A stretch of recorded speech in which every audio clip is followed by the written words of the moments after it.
কিতাবি কিংবা পুঁথিগত সংস্কার দিয়ে স্বৈরাচার বা ফ্যাসিবাদ ঠেকানো যায় না। নির্বাচন অনুষ্ঠানের দাবি করাটাই যেন একটি অপরাধ। দেশের প্রতিটি রাজনৈতিক দল সংস্কারের পক্ষে। সুনির্দিষ্টভাবে জাতীয় নির্বাচনের রোডম্যাপ ঘোষণা করুন। বাংলাদেশকে আর কেউ তাবেদার রাষ্ট্রে পরিণত করে রাখতে সক্ষম হবে না। যে রাজনৈতিক দলটি গণতান্ত্রিক রাজনৈতিক চরিত্র গণতন্ত্র হারিয়ে স্বাধীন সার্বভৌম বাংলাদেশে ফ্যাসিবাদী শাসনের জন্ম দিয়েছিল, সংবিধান লঙ্ঘন করে মানুষের গণতান্ত্রিক অধিকার হরণ করেছিল, খুন গুম অপহরণ সন্ত্রাস দুর্নীতিতে জড়িয়ে পড়েছিল, বাংলাদেশকে একটি তাবেদার রাষ্ট্রে পরিণত করেছিল, তার রক্তক্ষয়ী গণ অভ্যুত্থানে তারা দেশ ছেড়ে পালিয়েছে। গণতান্ত্রিকামী জনগণ দেশের স্বার্থ বিরোধী বিতাড়িত অপশক্তিকে কখনোই মেনে নেবে না, এটি আমাদের দৃঢ় বিশ্বাস। সংবিধান লঙ্ঘনকারী বিতাড়িত পতিত পলাতক স্বৈরাচার পুনরায় মাথাচাড়া দিয়ে ওঠার চেষ্টা করছে। বাংলাদেশের গণতান্ত্রিকামী জনগণ আজ জানতে চায়, সংবিধান লঙ্ঘনের দায় অভিযুক্তদের আগামী দিনের রাজনীতিতে অপ্রাসঙ্গিক করে দিতে অন্তর্বর্তীকালীন সরকার কি পদক্ষেপ গ্রহণ করেছে বা নিয়েছে। ব্লেম গেম দিয়ে দায়িত্ব এড়ানোর কিন্তু কোনো সুযোগ নেই। অন্তর্বর্তীকালীন সরকার পদক্ষেপ নিতে ব্যর্থ হলে জনগণের ভোটে নির্বাচিত সরকার আগামী দিনে অবশ্যই সংবিধান লঙ্ঘনের দায় অভিযুক্তদের বিরুদ্ধে আইনগত ব্যবস্থা নেবে।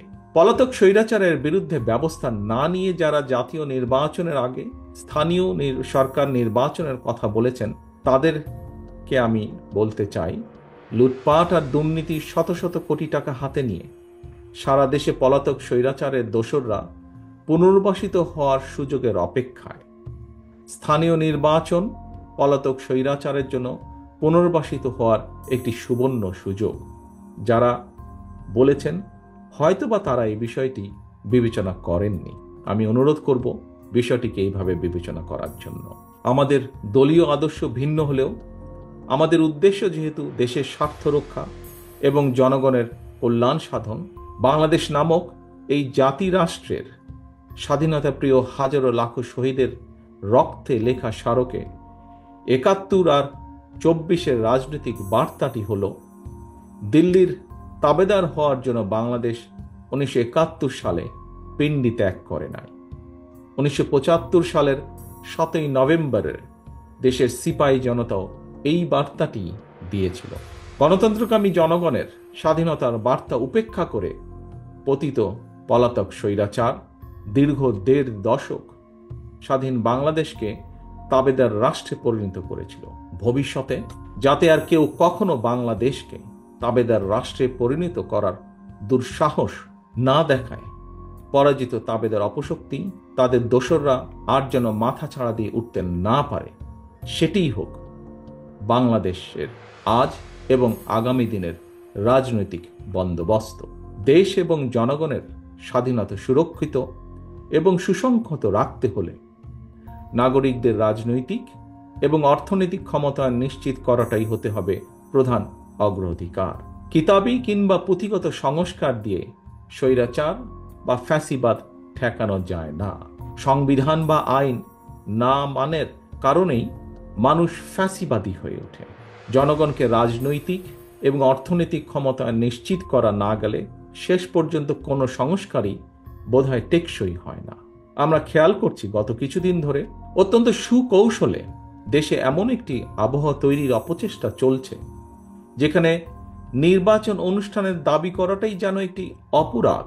জাতীয় নির্বাচন অনুষ্ঠান নিয়ে অবজ্ঞাসূচক বক্তব্য মন্তব্য কিন্তু পলাতক স্বৈরাচারকেই আনন্দ দেয়। অপরপক্ষে এটি গণতান্ত্রিকামী জনগণের জন্য কিন্তু অপমানজনক। রাষ্ট্র রাজনীতি মেরামতের জন্য সংস্কারের কর্মযজ্ঞ চলছে, তবে চলমান সংস্কার যদি রাজনৈতিক দলগুলোর নির্বাচন অনুষ্ঠানের দাবিকে অবজ্ঞা করতে হয়, প্রলুব্ধ করে, তাহলে সংস্কারের তাৎপর্যটা কি? এটি বহু মানুষের প্রশ্ন। আজ দেশের প্রতিটি রাজনৈতিক দল সংস্কারের পক্ষে, তারপরেও সংস্কার নিয়ে অন্তর্বর্তীকালীন সরকার কেন এত সময় ক্ষেপণ করছেন? এ নিয়েও জনগণের মনে ধীরে ধীরে প্রশ্ন বেড়েই চলেছে। রাজনৈতিক দলগুলোকে অবজ্ঞা এবং জনগণের রায়কে অবহেলা করে বিরাজনীতিকরণকে উৎসাহিত করা হলে সেটি শেষ পর্যন্ত গণতন্ত্রকেই ঝুঁকির মধ্যে কিন্তু ফেলে দেবে। অন্তর্বর্তীকালীন সরকারের প্রতি আবারও আজ এই অনুষ্ঠানের মাধ্যমে আহ্বান জানিয়ে বলতে চাই, সুনির্দিষ্টভাবে জাতীয় নির্বাচনের রোডম্যাপ ঘোষণা করুন।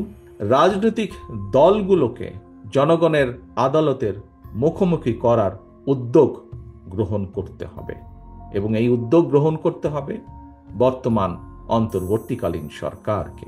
জনগণের ভোটের মাধ্যমে জনগণের কাছে জবাবদিহিমূলক সংসদ সরকার গঠিত হলে দেশের স্বাধীনতা, সার্বভৌমত্ব সুসংহত থাকবে।